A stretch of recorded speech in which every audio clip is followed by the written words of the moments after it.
Hello, my name is Michael O'Keefe, aka The Movie Wist. If you enjoy this interview and want to hear more top-notch film industry conversations, please press the thumbs up, subscribe to this channel, and hit the bell to stay in the know. Hello, Barak Barkan. Tell my audience what they will get out of your movie, Silence and Darkness. Oh man. Well, hopefully what they'll get is just a fun experience of watching a film, but then also the feeling of being disturbed and also maybe never looking at members of their family the same way. Yes, definitely. So take me through the timeline of your writing process from this project, from the initial conceptualization to the treatment to the finished product. How long did it all take? Writing was pretty quick, actually, which isn't how I normally work. Normally, I'm much slower than I was on this film, but there was a small time window in terms of when I could actually go and shoot the film. So I'm trying to think. I believe it took between 8 to 10 weeks to have a draft that I was already sending out to the cast. Wow. Yeah, which was definitely the fastest I'd ever written.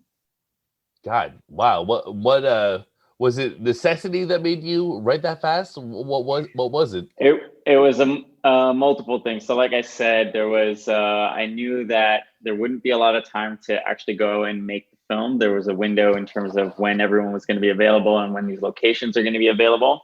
And then but it was definitely that this story kind of just came and came very quick. And every other script I'd written beforehand, I had outlined. And this one, I kind of, I knew where I was going, but I didn't have every scene or even every kind of, every sequence fully mapped out. The idea was to surprise myself as I was writing, but still knowing where I needed to get to at the end of the film.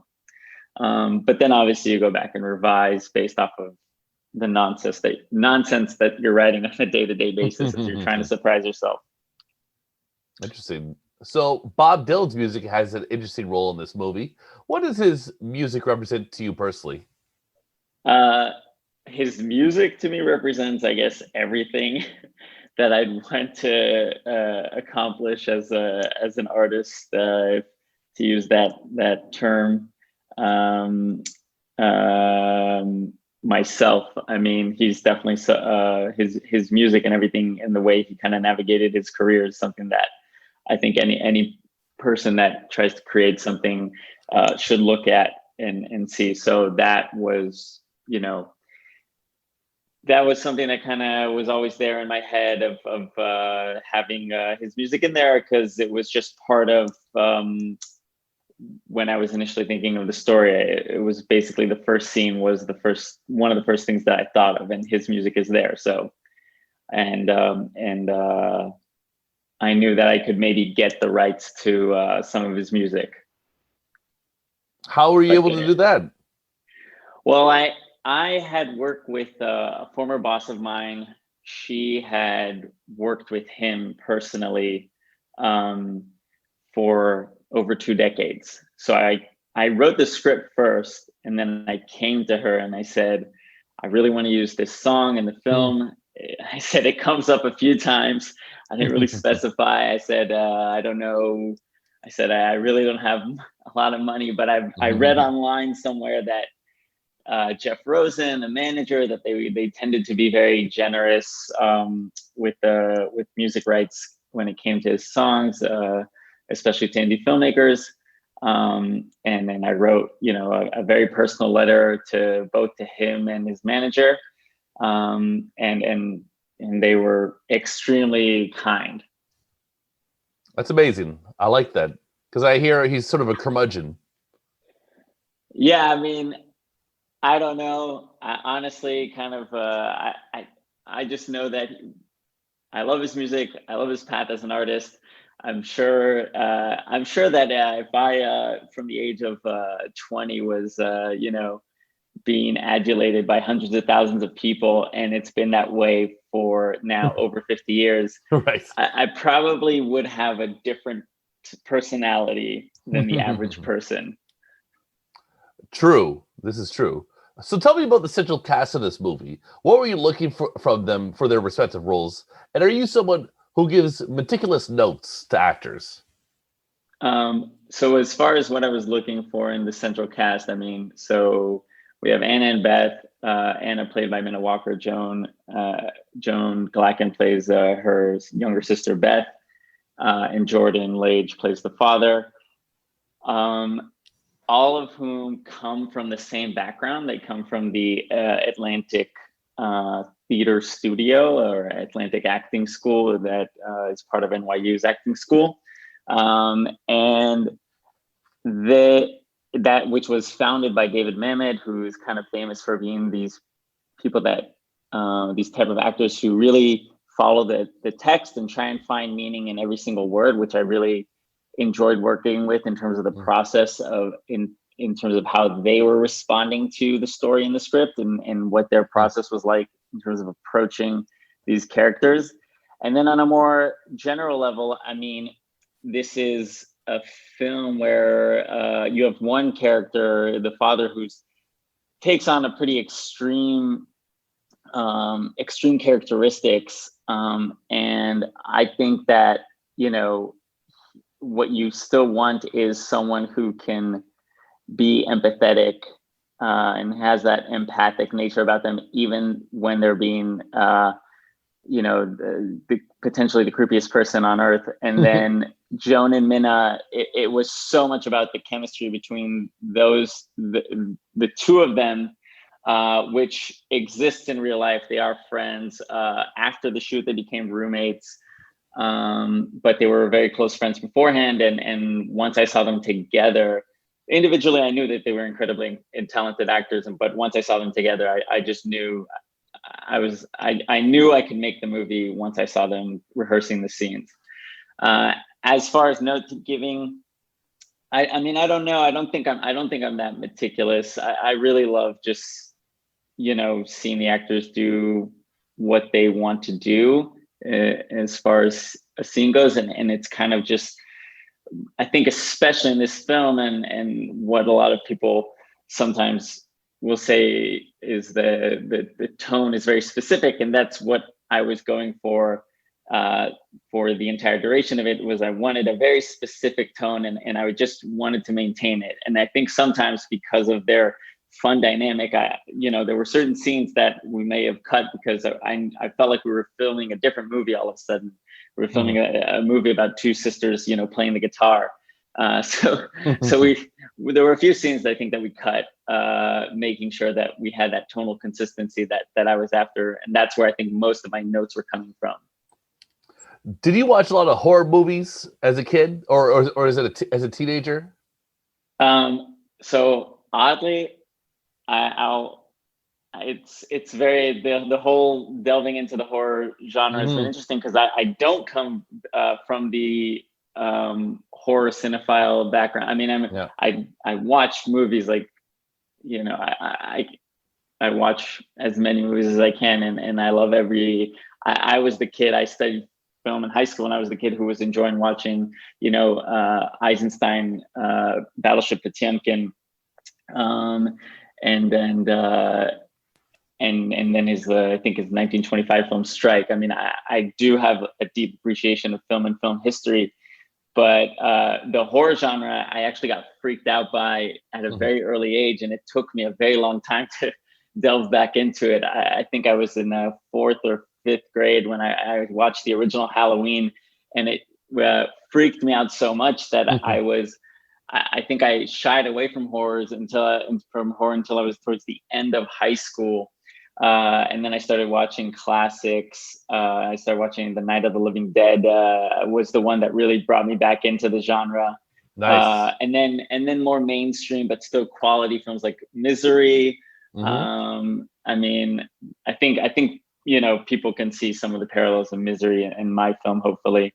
So I have been delving back into horror. Now I have I feel so great that I get to make up so much of the knowledge that I missed when I was younger. Now, when I was focused on different types of films because I was just actually too afraid to watch them.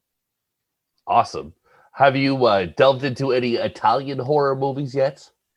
Oh, I'm definitely stepping into Giallo at my. So I love Nick Pesh, who he did The Eyes of My Mother in 2016, and then he did Piercing, which is based off of a Murakami novel in 2018, and that is heavy Giallo influenced.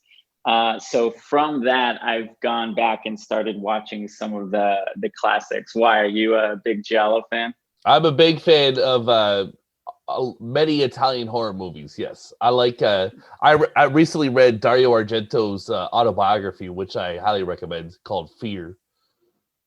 I'm definitely gonna read that, and yeah. So I've Dario Argento. His films. I've been through the pandemic. I've been going through directors and kind of inching through their filmography, and I should really be better about mixing up. But I've been too methodical in terms of just picking a director and then going through all of their, not all, but most of their filmography in terms of what's available. And you know, when you hit certain directors who've made 40 films, I should probably take a break and delve into the other ones that are on the list. Certainly. Yeah, Dario Argento is good from like 1970 to 1988, and then forget about it. Got it. Yeah, That's so still a pretty good run. it's a good run. A lot of good movies. So how long was the shoot for this film? And what was ultimately the most challenging part of it that will be a lesson for you in the future?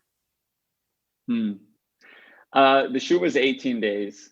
The most challenging part for me, I guess, you know, it's funny because I am proud that we turned the some of the challenges into our advantages. I mean, this movie was shot with a 5-person crew, and at first I was so scared of that because I thought we were going to move slowly, but then we ended up moving so quickly that I was able to get as many takes as I wanted, and even you know, improvise entire scenes if we, you know, if anyone had ideas with kind of the hours that were left over for the day. But you know, going forward, I think what I loved doing was storyboarding the entire film, and that was a huge benefit.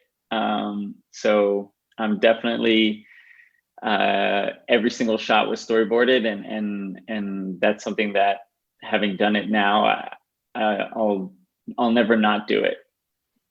Wow. How long does that take? The storyboarding, I probably took a few weeks. I mean, yeah, 3. I can't remember. This was a while ago, but it must have taken weeks. How detailed are the sketches? They're not as detailed as you might expect, but they're fairly. I mean, they're. I knew the location extremely well, so I was able to get pretty good detail with the drawings. But I did not draw them personally. I sat with someone, and which was actually even better, to sit and really describe every single, you know, shot of your film, and then have someone translate it, you know, back to you visually, and then they have ideas. Is again, I think, you know, collaboration is probably, as everybody knows, the best part in filmmaking, if you know, are working with good people. Groovy. Which luckily we were. Do you prefer writing or directing? I love both. I mean, writing can be extremely dreadful at many times, but then when you do have a finished script, there's this, you know, there is that great feeling that comes with having a story with the beginning, middle, and end that you feel hopeful about. But you know, I love directing, because working with actors and just, you know, getting to actually make the thing that you or someone else wrote is, again, I guess that tops the feeling in terms of its addictiveness. I definitely would get more easily addicted to directing than I would to writing. Interesting. Although I've been doing a lot more writing these days than I have been directing. I get a sense you're an actor's director. I don't know. I guess you'll have to ask the actors about that. I mean, I try to, I am very conscious of where the camera is placed at all times, and what that impact will have on the viewer. I mean, I would hope that anyone that watches this film doesn't ever think that, we just put the camera anywhere because we thought it looked good, even though this is a fairly aesthetic film. And again, that's a lot of thanks to Omar Nasser, our incredible cinematographer. But I mean, first and foremost is, the story. What are you trying to tell with the story? And then how does that translate in this scene, in this location? And then what are the actors doing? And then where does the camera go to essentially enhance the emotion that you're trying to convey to the audience? And that goes everything from where and what lens you're putting, and then how we're lighting the scene. I mean, I remember there's the one of the strange scenes where the father is singing "I've Got You Under My Skin" to the kids, and Omar lit it for the first time, and I just remember looking at it, and I said to him after a few takes, I said, "We have to stop." I figured out what wasn't working. I was like, "This looks great." It's like, this looks too good to be in this movie right now. It feels like, when he was jumping on the couch, and the headlights were behind him, and all of a sudden it felt like he was a rock star. And I'm like, this guy's not a rock star. He's a lot of things, but he's not a rock star. So I said, like, we have to reset the lighting here to make it look more like what it did essentially what it did in the film. I don't know if that answers your question. I think it's a beautiful answer. Who is an actor you would like to work with more than anyone else in the world? So many names and faces are running through my mind right now. That's a great question. Well, I'm writing something right now that I'll throw it out into the universe, where I would love to see Natalie Portman do this. Ooh. I think it would be the closest thing that she has done so far to the Darren Aronofsky film, which right now I'm blanking. Black Swan.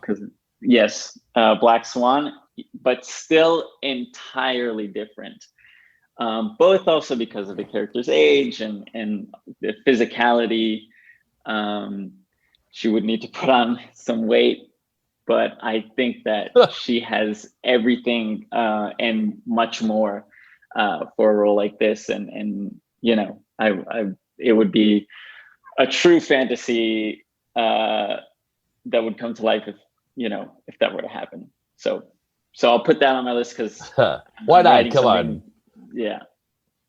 Perfect. All right. Well, thank you for your time. I really appreciate it. It was an enjoyable conversation.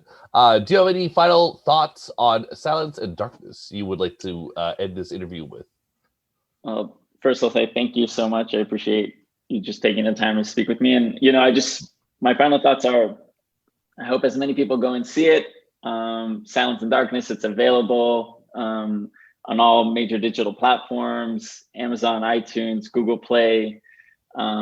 So my thoughts are, please go watch it. I'm not very active on social media, but I'm one of those people with a website whose contact info is out there. So I'm now new on Letterboxd. So cool. Watch the film, rate the film, talk to me.